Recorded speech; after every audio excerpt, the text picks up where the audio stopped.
नमस्कार, जय हिंद, वंदे मातरम। स्वागत है आप सबका मध्य प्रदेश के सबसे बड़े न्यूज चैनल।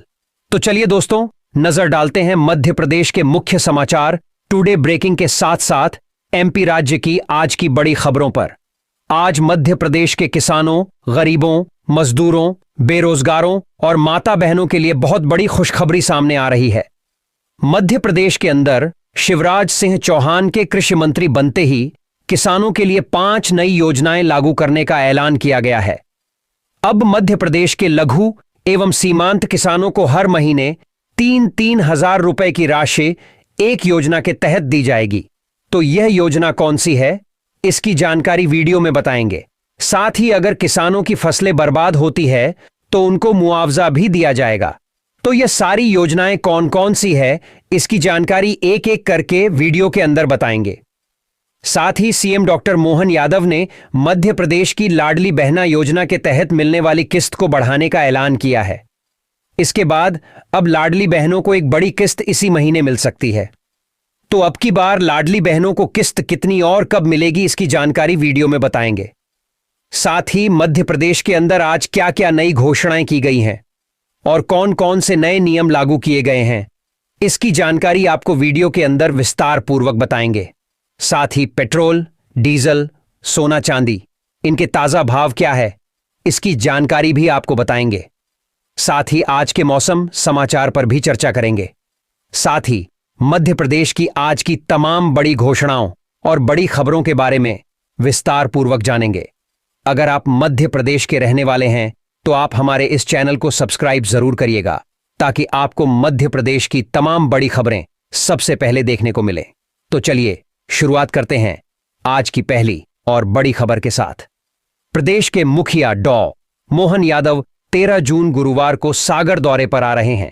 उनके प्रस्तावित दौरे को लेकर सागर में जिला प्रशासन और पुलिस ने तैयारियां शुरू कर दी हैं। मुख्यमंत्री डॉ मोहन यादव के आगमन को लेकर बाबाजी मंदिर के पास हेलीपैड बनाया जा रहा है, जहां सीएम डॉ यादव हेलीकॉप्टर से पहुंचेंगे। सागर में वे जल गंगा संवर्धन अभियान के तहत किए जा रहे जल संवर्धन एवं संरक्षण के कार्यों जायजा लेंगे। इसके लिए सीएम सबसे पहले लक्ष्मीपुरा स्थित बावड़ी का निरीक्षण करेंगे।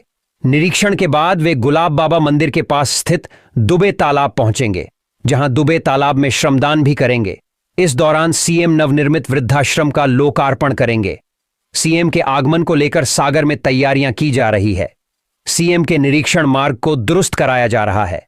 साथ ही नजर डालें अगली एक और बड़ी खबर पर।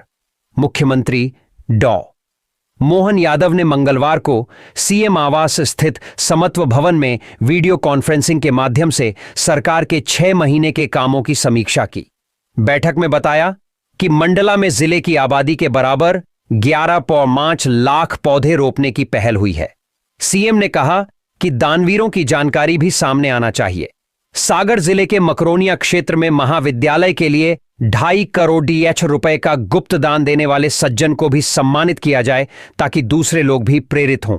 जल संरक्षण के लिए ऐसे स्थान का भी चयन करें जहां पर्यटन विकास हो सकता है।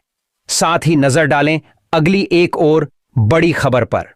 लोकसभा चुनाव में जीत के एक हफ्ते बाद राहुल और प्रियंका गांधी रायबरेली पहुंचे। राहुल ने कहा, भाजपा अयोध्या की सीट हार गई। सिर्फ अयोध्या में नहीं, प्रधानमंत्री वाराणसी से भी जान बचाकर निकले। अगर मेरी बहन प्रियंका यहां चुनाव लड़ती तो पीएम 2-3 लाख वोट से हार जाते। आपने फोटो देखी होगी, प्रधानमंत्री संविधान को सिर पर रखे थे। यह आपने करवाया है। राहुल ने कहा, अब हमारे पास सदन में सेना बैठी हुई है। इस बार अग्निवीर स्कीम को रद्द कराने की हम पूरी कोशिश करेंगे। देश में बेरोजगारी, महंगाई और किसानों का मुद्दा उठाया जाएगा और गरीबों की मदद करने की राजनीति होगी। राहुल लोकसभा चुनाव में जीत के बाद पहली बार रायबरेली दौरे पर पहुंचे थे। साथ ही नजर डालें अगली एक और बड़ी खबर पर। सीएम डॉ मोहन यादव ने आज मध्य प्रदेश सरकार के 180 दिन का लेखा जोखा प्रस्तुत किया। उन्होंने 13 दिसंबर 2023 से अब तक किए गए कार्यों की जानकारी दी। इस दौरान सरकार की प्रमुख उपलब्धियां और निर्णय बताए और आगामी योजनाएं भी साझा की। भोपाल में आयोजित प्रेस कॉन्फ्रेंस में मुख्यमंत्री मोहन यादव ने बताया कि विधानसभा चुनाव 2023 में बीजेपी के संकल्प पत्र में कुल 456 शामिल थे, जिनमें से 41 पूरे किए गए हैं। बचे हुए 218 संकल्प पर कार्य तेजी से चल रहा है। मुख्यमंत्री ने राज्य सरकार द्वारा विकसित भारत संकल्प यात्रा, सुशासन, महिला कल्याण, शिक्षा और गरीब कल्याण, किसान कल्याण को लेकर लिए फैसलों की जानकारी दी। उन्होंने कहा कि मुझे प्रसन्नता है, हमारी सरकार के गठन के 6 महीने हो गए हैं।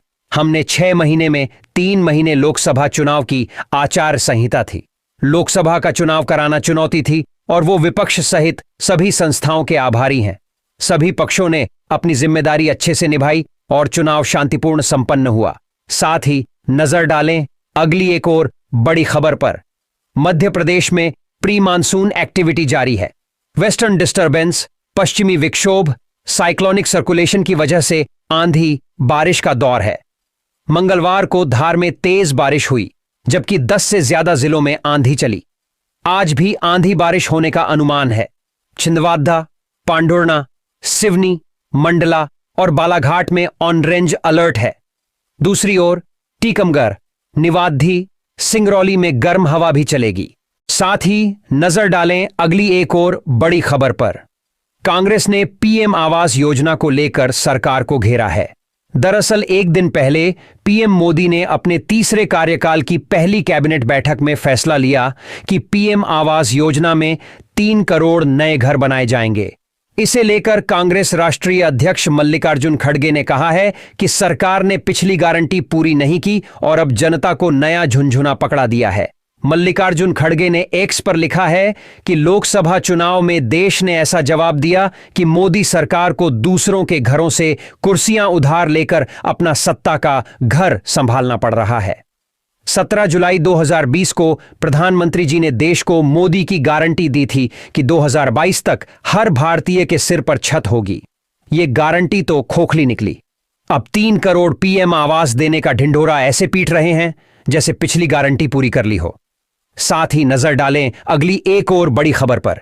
नीट यूजी परीक्षा 2024 परिणामों को लेकर हंगामा जारी है। अनियमितता और ग्रेस मार्क्स देने को लेकर सुप्रीम कोर्ट में कई याचिकाएं दायर की जा चुकी हैं और एनटीए ने जांच कमेटी का गठन भी किया है। कई स्थानों पर स्टूडेंट्स री एग्जाम की मांग कर रही हैं। इस बीच कांग्रेस प्रदेश अध्यक्ष जीतू पटवारी ने सरकार से कई सवाल किए हैं। उन्होंने कहा कि लाखों बच्चों का भविष्य दांव पर है और इसके लिए बीजेपी सरकार जिम्मेदार है। जीतू पटवारी ने नीट परीक्षा को लेकर सरकार से किए सवाल। जीतू पटवारी ने एक्स पर लिखा है कि प्रधानमंत्री जी, डबल इंजन सरकार के नेतृत्व में प्रतियोगी परीक्षाओं से लेकर भर्ती परीक्षाओं तक यदि किसी प्रदेश में सबसे ज्यादा शर्मनाक दौर देखा है तो वह हमारा मध्य प्रदेश है। नीट के माध्यम से एक बार फिर देश के लाखों बच्चों का भविष्य गंभीर असमंजस का सामना कर रहा है। बीजेपी सरकार ही इसके लिए सबसे बड़ी जिम्मेदार है। केंद्र सरकार को देश को यह बताना ही चाहिए कि एक ही परीक्षा सेंटर पर 6 टॉपर कैसे, क्योंकि टॉपर्स की मेरिट लिस्ट में 8 छात्रों के रोल नंबर एक ही सीरीज के हैं।